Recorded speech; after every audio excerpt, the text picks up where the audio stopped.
अभी हाल ही में मल्लिकार्जुन जी खड़गे का एक वीडियो बहुत ही वायरल हो रहा है जिसमें वे मुसलमानों को ये आह्वान कर रहे हैं कि बीजेपी और आरएसएस के लोगों को सांप समझ करके तुरंत देखते ही मार दें। मैं इस वीडियो को देखने के बाद में आश्चर्यचकित हो गया। मुझे तो 2 दिन तक विश्वास ही नहीं हुआ। मैंने इसका अपने साथियों से फैक्ट चेक करवाया और फिर पाया कि ये तो उन्होंने आसाम में 26 अप्रैल को और एक जनसभा में एक मुसलमानों को संबोधित करते हुए साफ साफ ये कहा है। मैं तो सोच भी नहीं पाया है कि क्या हुआ। आज इसी विषय पर अभी चर्चा करते हैं कि ऐसा क्यों हुआ, ये लोग ऐसा क्यों कर रहे हैं। नमस्कार सभी साथियों का बहुत बहुत आभार कि आप मेरा वीडियो देख रहे हैं। आज इस चैनल ने 250 सब्सक्राइबर का आंकड़ा भी पार कर लिया है। बहुत बहुत आभार, धन्यवाद आप सभी लोगों का। तो मैं जिस वीडियो की चर्चा कर रहा था उसमें कांग्रेस के अध्यक्ष आदरणीय श्री मल्लिकार्जुन जी खड़गे मुसलमानों की एक सभा को संबोधित कर रहे। अगर कोई इस जहरीला सांप आपके सामने से गुजर रहा है और आप नमाज भी पढ़ रहे हैं, नमाज तोड़ के उस जहरीली सांप को मारना, ये कुरान में कहा है। और मैं यही कहूंगा, आपका नमाज तोड़ना है तो परवाह नहीं, ये जहरीला सांप है आरएसएस और बीजेपी, इसको अगर आप नहीं मारेंगे आप कभी बचेंगे नहीं। इसीलिए भाइयों, तो आप मेरे को जल्दी, कुरान में ये कहा है कि यदि आप नमाज भी पढ़ रहे हो और नमाज पढ़ने के दौरान यदि कोई सांप आ जावे तो नमाज को छोड़ करके यदि आप उठ करके उस सांप को मार देते हैं तो नमाज पढ़ने में कोई व्यवधान नहीं माना जाएगा। और उसी संदर्भ में साथ लगे हाथ वो ये भी बोल देते हैं कि आरएसएस और बीजेपी वाले जो लोग हैं वे सांप की तरह हैं और उनको देखते ही मार दीजिए। अब आप सोचिए कि वो क्या कह रहे हैं। 84 साल के बुजुर्ग व्यक्ति ने जो इतना संजीदा है, उन्होंने कानून की पढ़ाई की है, एलएलबी है वो, और पेशे से भी वकील हैं। उन्होंने ये बात कही है, इतनी गंभीर बात उन्होंने कही है, इसके परिणाम उन्होंने नहीं सोचे हैं। अरे भाई, संविधान की दुहाई देने वाले, संविधान को हाथ में रखकर चलने वाले, दिखा करके फोटो खिंचाने वाली पार्टी के सबसे बड़े पदाधीन आप अध्यक्ष हैं। ये वो पार्टी है जो देश में सबसे बड़े लोकतंत्र की सबसे पुरानी और वह पार्टी है जो स्वतंत्रता आंदोलन में आगे बढ़ करके आई थी और जो देश को आजाद कराने के लिए अपने आप को जिम्मेदार मानती है। और हम भी मानते हैं कि कांग्रेस का आजादी के आंदोलन में जितना बड़ा हाथ है, योगदान है, वो किसी अन्य का नहीं है। फिर वो संविधान की दुहाई और वो संविधान साथ में लेकर के चले गए थे। आज कहां चला गया वो संविधान।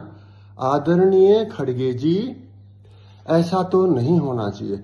मैंने जो फैक्ट चेक करने के लिए अपने एक साथी से कहा कि भाई इसके फैक्ट चेक करके बताओ ऐसा कैसे हो सकता है, तो उन साथी ने मालूम है कि टेलीफोन करके क्या कहा। उन्होंने कहा कि भैया बुढ़ा तो सठिया गया, कुछ भी बोल सकता है।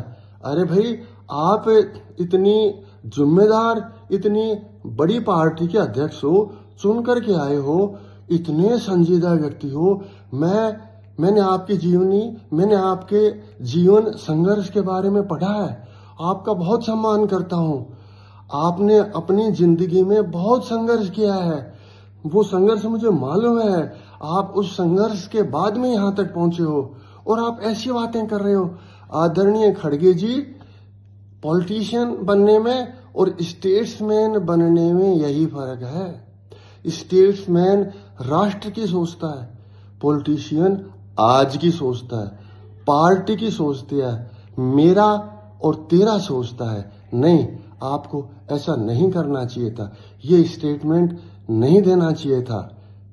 मैं तो ये भी सोच करके हैरान हूं कि यह आसाम में स्टेटमेंट दिया था। आसाम की जो भारतीय जनता पार्टी की सरकार है, कानून के खिलाफ दिए हुए इस वक्तव्य के खिलाफ उन्होंने मुकदमा दर्ज नहीं किया। क्यों नहीं किया? चुप रहना भी गलत है, मुकदमा दर्ज होना चाहिए था। सच्ची है, सच्ची बात सच्ची है और गलत गलत है। Right is right and wrong is wrong, that is always wrong. आप उसको कितना भी जस्टिफाई कीजिए, आप उसके कितने भी संदर्भ पाड़ करके बता दीजिए, कितनी भी उसमें रफूगिरी कर दीजिए कि उन्होंने ऐसे नहीं कहा था, उनका मतलब तो ये था, उनका मतलब तो ये था। ऐसा नहीं होता है। Right is right and wrong is always wrong. अरे भाई, आप सोचो, इस सरकार को केंद्र में 12 वर्ष से अधिक हो गए हैं। जनता बोर होने लग गई है। एक चेहरे को, एक पार्टी को देखकर जनता बोर होती है। चाहे आप कितना ही बढ़िया काम करो, चाहे आप कितना ही खराब काम करो, देश में लोग नया चेहरा चाहते हैं। देश में बेरोजगारी, महंगाई, छात्र आंदोलन, छात्र असंतोष, जैन जी का असंतोष, इस तरह के बहुत मुद्दे हैं जिनसे लोगों में आक्रोश है। पर आवश्यकता नब्ज पकड़ने की है, उस नब्ज को पकड़ करके आगे बढ़ने की है, उसको जनता के सामने लाने की है। यदि उसको पकड़ करके सामने नहीं लाओगे तो जनता साथ नहीं होगी। इस तरह के स्टेटमेंट देने से कुछ नहीं होगा। इस तरह के स्टेटमेंट से वोट नहीं मिलेंगे। ऐसी बातें कहने से, ऐसे कर्म करोगे तो कोई साथ नहीं आएगा, कोई साथ नहीं आएगा।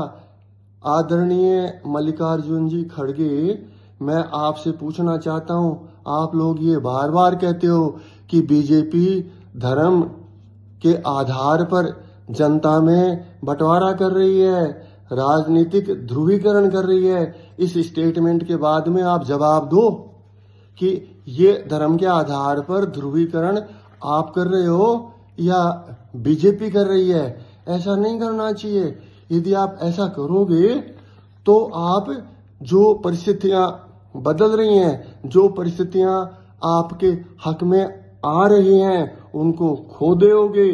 सोचो, उचित समय पर निर्णय लो, अन्यथा बहुत पछताओगे। और जनता भी सोचेगी कि अरे भाई, ऐसे लोगों पर क्या विश्वास करें जो कुछ भी बोल देते हैं। धन्यवाद, धन्यवाद साथियों, आप लोगों ने मेरा वीडियो देखा। सब्सक्राइब कर लें यदि उचित समझें, अच्छा लगे तो। कोई कमेंट हो, कोई राय हो, कोई सुधार की गुंजाइश हो तो वो बताएं। धन्यवाद, बहुत बहुत आभार।